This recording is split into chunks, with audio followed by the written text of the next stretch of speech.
Hey foodies, welcome to livelowofrecipes.com. இன்றைக்கி நம்ம சேனலில் நம்ம பார்க்க போகிற ரெசிபி என்னன்னு பார்த்தீங்கன்னா, ஒரு அமேசிங்கான best ever banana cake recipe தான். ரொம்ப டேஸ்டியாகவும் சாஃப்ட் அண்ட் ஃப்ளஃபியாகவும் இருக்கக்கூடிய இந்த பனானா கேக்கை எப்படி செய்யலான்றதை பார்க்கலாம் வாங்க. ஃபர்ஸ்ட் இதுக்கு ஒரு பவுலில் நம்ம 120 கிராம்ஸ் ஆஃப் பட்டர் ஆட் பண்ணிக்கலாம். பட்டர் ரூம் டெம்பரேச்சரில் இருக்கணும். நான் சொல்லியிருக்கிற குவான்டிட்டி எல்லாம் அதே அளவில் போட்டிங்க அப்படின்னா தான் நம்மளுக்கு சாஃப்ட் அண்ட் மாய்ஸ்டான கேக் கிடைக்கும்.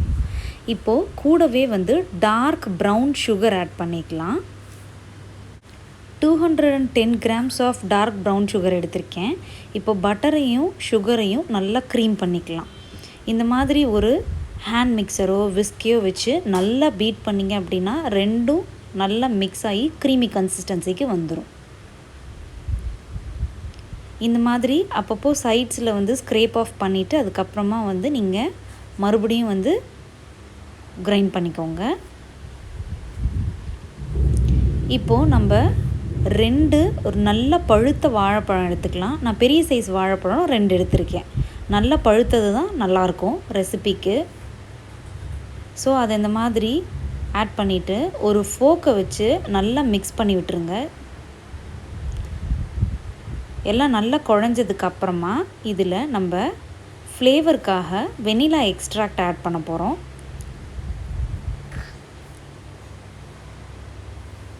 இப்போ பார்த்திங்கன்னா 2 டீஸ்பூன்ஸ் அளவுக்கு வெனிலா எக்ஸ்ட்ராக்ட் ஆட் பண்ணிக்கலாம். இப்போது இதை நல்லா ஒரு தடவை மிக்ஸ் பண்ணிடலாம். நீங்கள் ஹேண்ட் பிளெண்டர் வச்சுருந்தீங்க அப்படின்னா இது எல்லாமே ஈஸியாக செஞ்சிடலாம். இன்க்ரீடியன்ட்ஸை மட்டும் முன்னாடியே வெளியில் எடுத்து வச்சிட்டிங்க அப்படின்னா ஈஸியாக செஞ்சு முடிச்சிடலாம். ஸோ இந்த ரெசிபிக்கு பார்த்திங்கன்னா டோட்டலாக 2 எக் தேவைப்படும். ஒரு எக்காக ஆட் பண்ணிவிட்டு நல்லா பீட் பண்ணி விட்டுக்கோங்க. இப்போது நல்லா அந்த ஒரு எக்கு நம்ம கலந்து விட்டாச்சு. இன்னொரு எக்கையும் இந்த மாதிரி ஆட் பண்ணி கலந்து விட்டுக்கலாம். அட்டை ஸ்டேஜில் 2 முட்டையும் ஆட் பண்ணிட்டீங்க அப்படின்னா கலந்து விடுறதுக்கு நல்லா வாட்டம் வராது. அதனால் ஒரு முட்டையாக எடுத்து கலந்து விட்டுக்கோங்க. அப்போ தான் ப்ராப்பராக வரும். இப்போது இந்த வெட் இன்க்ரீடியன்ஸ்லாம் நம்ம ஏற்கனவே வச்சுருக்கிற ட்ரை இன்க்ரீடியன்ஸோடு ஆட் பண்ணிக்கலாம். இப்போ எல்லாத்தையும் ஒரு தடவை நல்லா மிக்ஸ் பண்ணிடலாம்.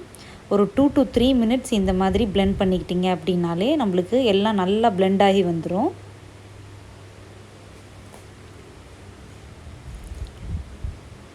அவ்வளோதான், க்ரீமி கன்சிஸ்டன்சியில் இப்போ நம்மளுக்கு இருக்குது பார்த்திங்களா. இந்த ஸ்டேஜில் நம்ம மைதா மாவை ஆட் பண்ணிக்கணும்.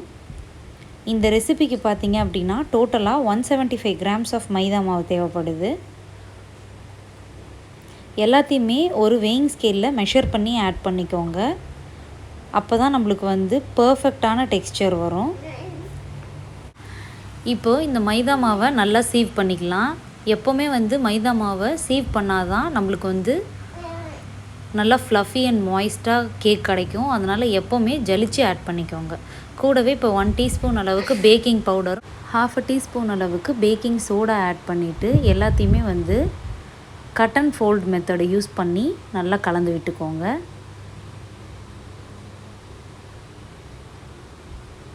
நடுவில் சைட்ஸ்லலாம் ஸ்க்ரேப் ஆஃப் பண்ணி விட்டுட்டு அதுக்கப்புறமா நல்லா கலந்து விட்டுட்டிங்க அப்படின்னா மாவே இருக்காது, எல்லாம் நல்லா கலந்து வந்துடும். இந்த மாவோட டெக்ஸ்சர் பார்த்திங்க அப்படின்னா நல்லா கெட்டியாக தான் இருக்கும், ஃப்ளோயிங் கன்சிஸ்டன்சியில் இருக்காது. இப்படி இருந்ததுனா தான் நம்மளுக்கு கேக் நல்லா ஃப்ளஃபி அண்ட் மாய்ஸ்டாக வரும்.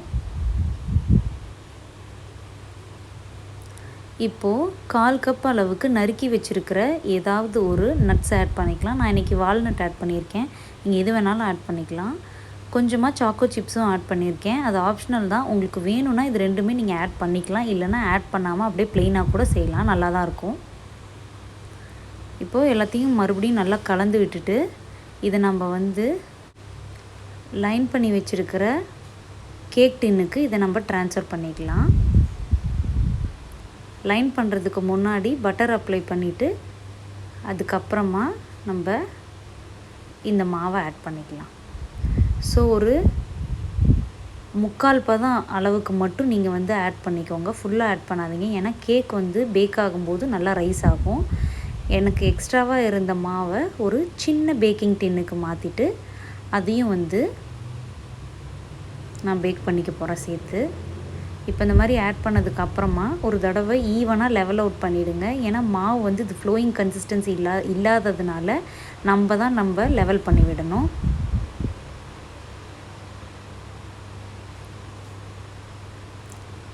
இதுக்கு மேலே நம்ம நட்ஸ் ஆட் பண்ணுறது ஆப்ஷனல் தான். நட்ஸ், சாக்கோ சிப்ஸ் எது வேணாலும் நீங்கள் ஆட் பண்ணிக்கலாம்.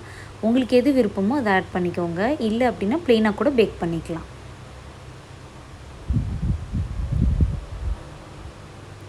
நான் கொஞ்சமாக வந்து இன்றைக்கி ஆல்மண்ட்ஸ் யூஸ் பண்ணியிருக்கேன். ஆட் பண்ணிவிட்டு ஒரு 2 தடவை நல்லா டேப் பண்ணிவிடுங்க. ஸோ தட் ஏர் பபிள்ஸ் எல்லாமே போயிடும்.